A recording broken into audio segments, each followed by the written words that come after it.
Hello, I'm Sil and this is Slow Easy English. Welcome back.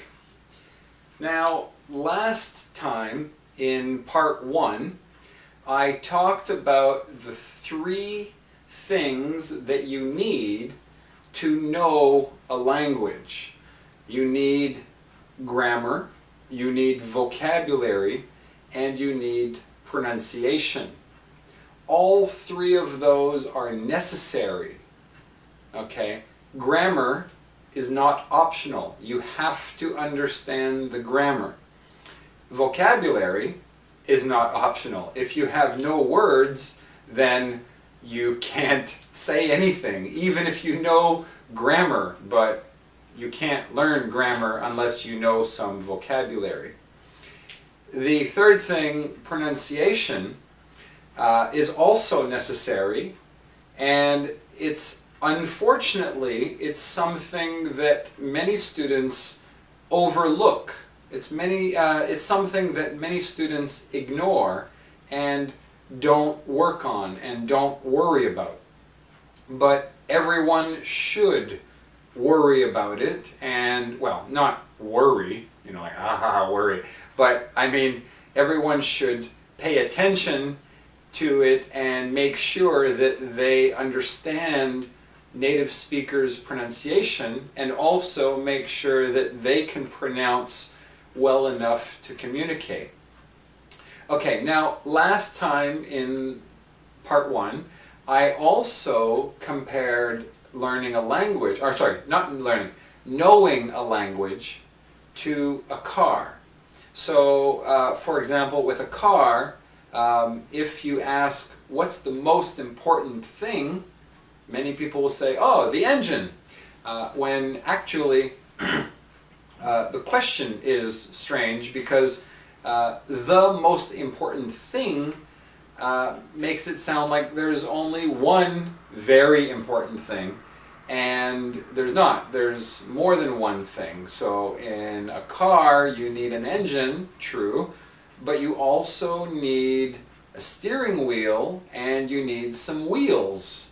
If you have no wheels, you can't drive the car. If you have no engine, you can't start the car. If you have no steering wheel, then you can't turn corners, so you can't drive the car there either.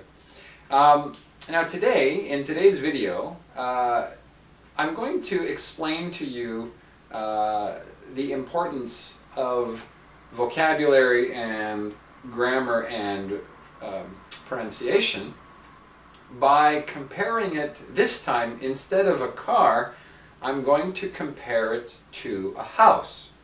Now, to build a good house, or actually any house really, you need a foundation.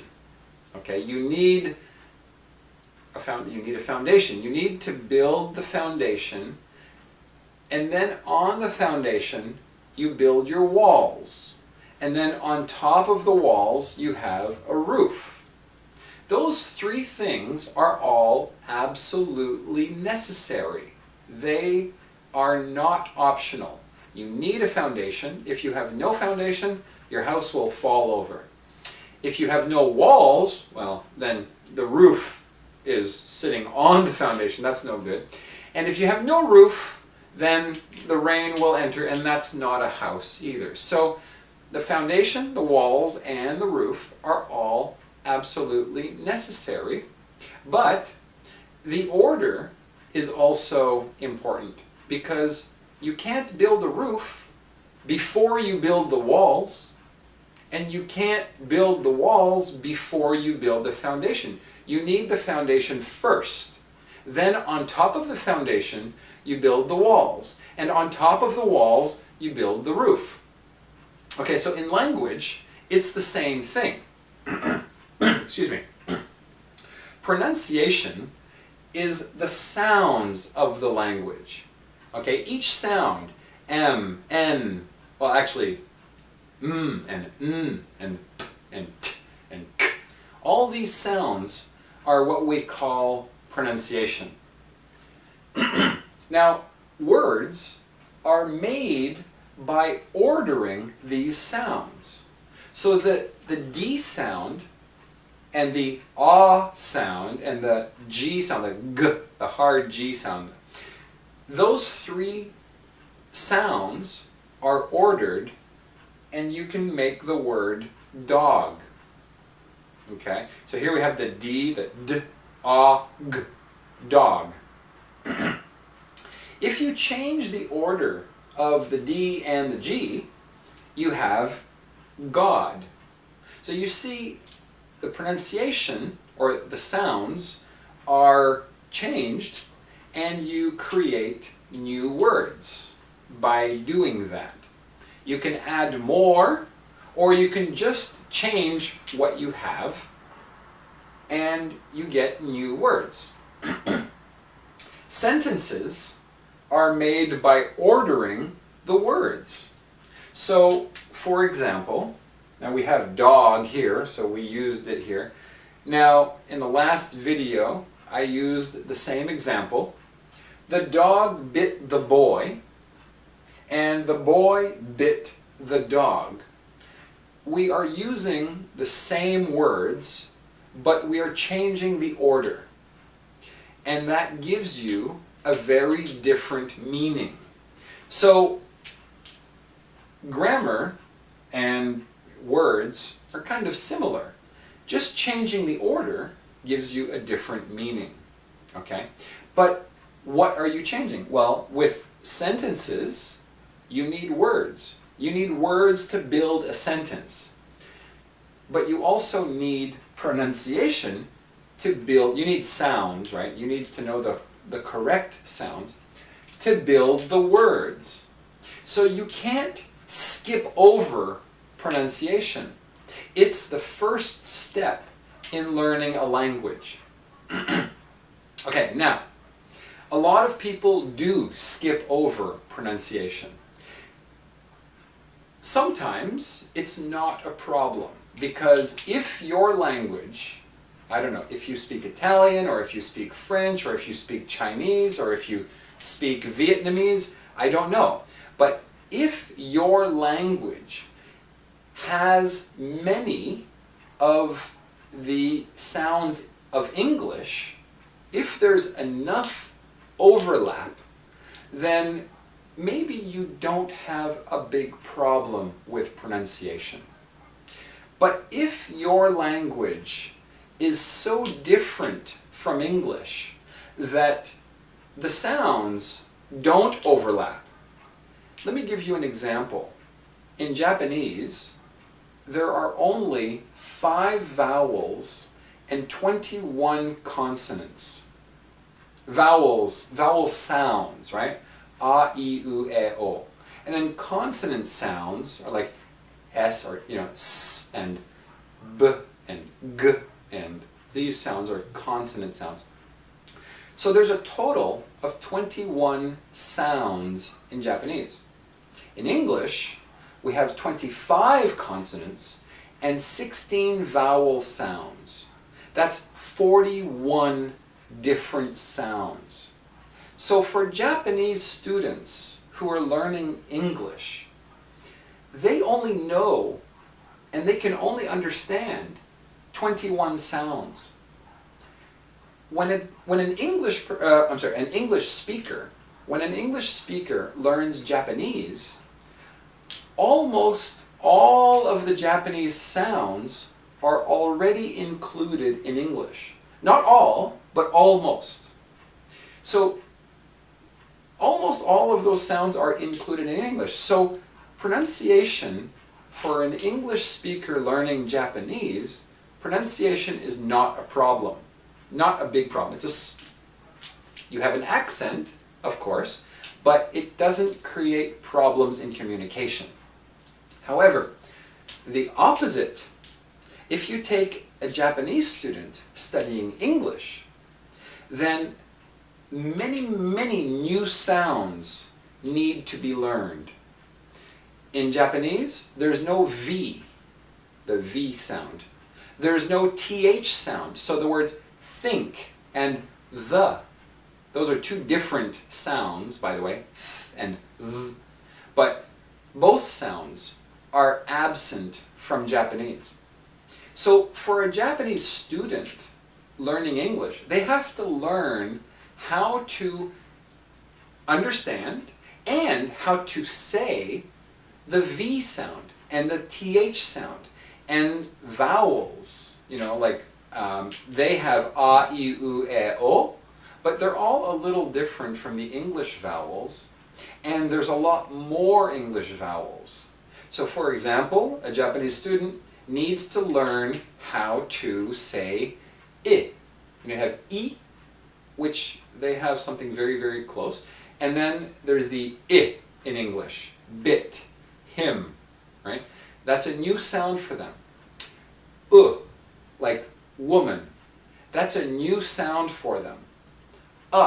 As in but, that's a new sound. So all of these new sounds, they don't know how to make. And because they don't know how to make them, they can't understand them well either.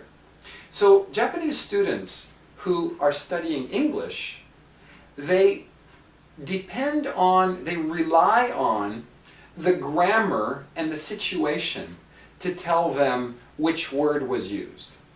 Now, this works, kind of, not always, and often it creates problems.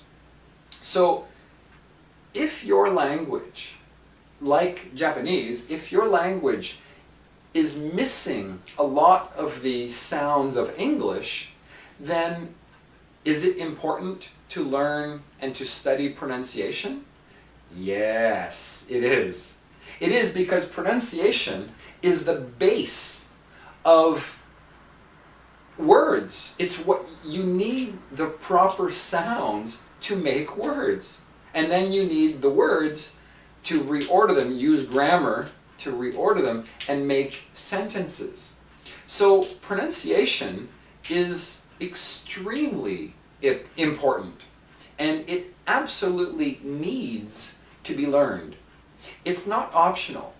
And I know many people who have studied English for 10 years.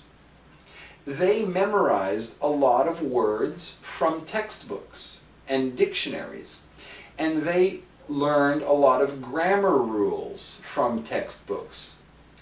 But often, even very simple English sentences using very easy words, they don't understand.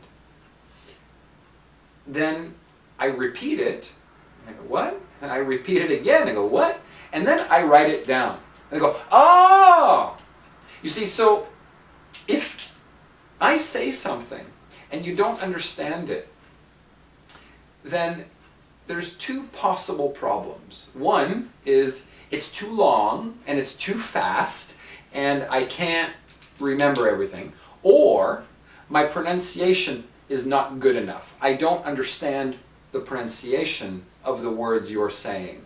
Even if you speak a little bit more slowly, the pronunciation is a problem.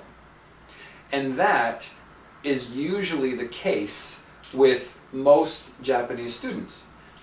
And the reason is because the Japanese language and the English language are so different.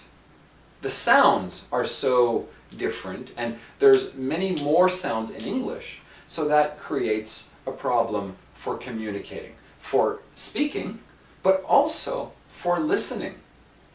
If you have trouble listening and understanding what native speakers are saying, then learning to improve your own pronunciation is the key to helping you improve your listening.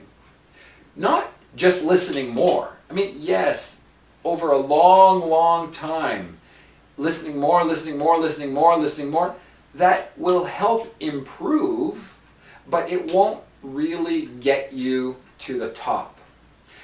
To get to the top, you need to improve your own pronunciation.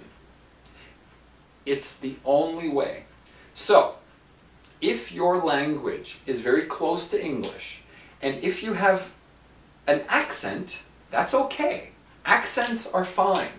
But if your accent is so strong or so different that you have problems communicating, and I mean speaking and listening, if you have trouble with speaking or listening because of the accent, that means it's not just an accent, it's bigger than an accent.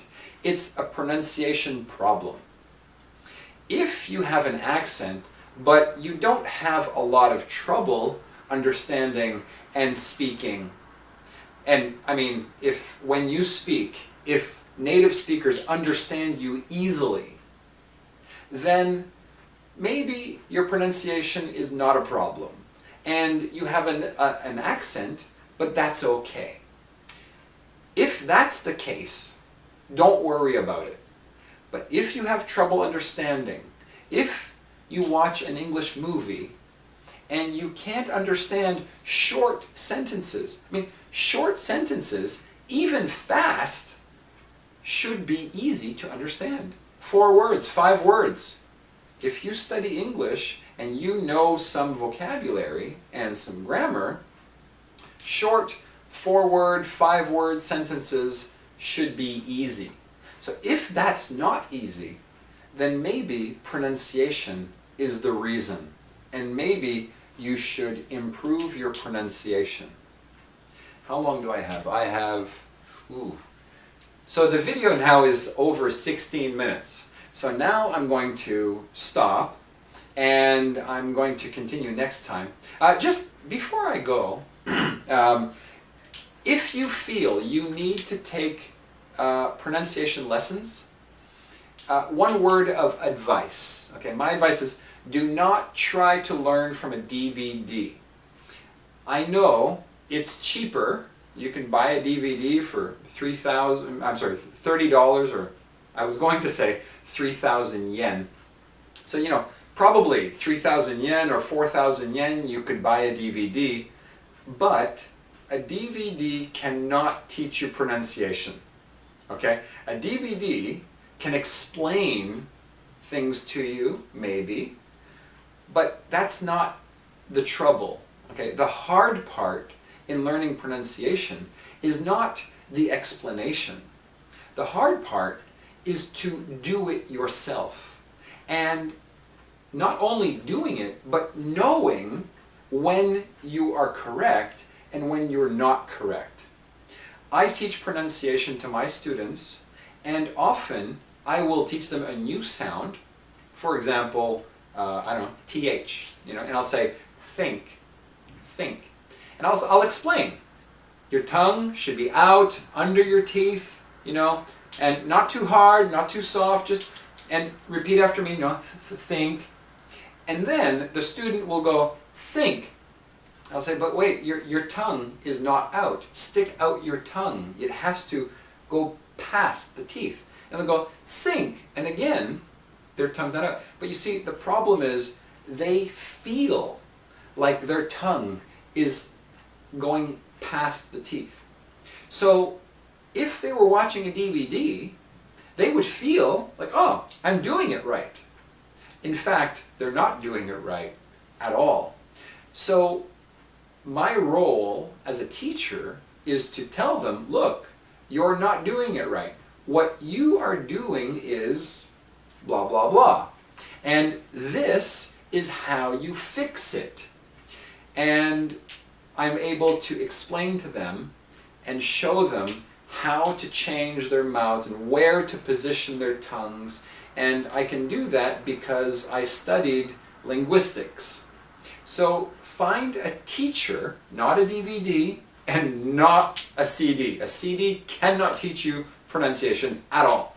A DVD can help you maybe help you improve a little bit, but not much. Get a teacher who knows how to teach pronunciation. And that means find someone who studied linguistics. That's absolutely necessary. You know, there are some very easy sounds that anyone can teach, but most sounds a linguistics teacher, or a teacher who knows linguistics is necessary. So if you want to work on your pronunciation, don't buy the DVD, don't buy a CD at all, and find a teacher who can teach you pronunciation. And it will take some time, of course, and it will be more expensive than a DVD, yes, but knowing pronunciation will make learning grammar and vocabulary much easier. After you've learned some pronunciation, your English learning will go up much faster, much faster. So, I hope you enjoyed this video. If you have any questions or comments, please feel free to leave them in the comments section, or you can email me. And please, also, if you liked this video, click the like button and please subscribe so that you get notifications on all my future videos. So that's all for today, and I will be back with part 3 soon. Thank you. Bye.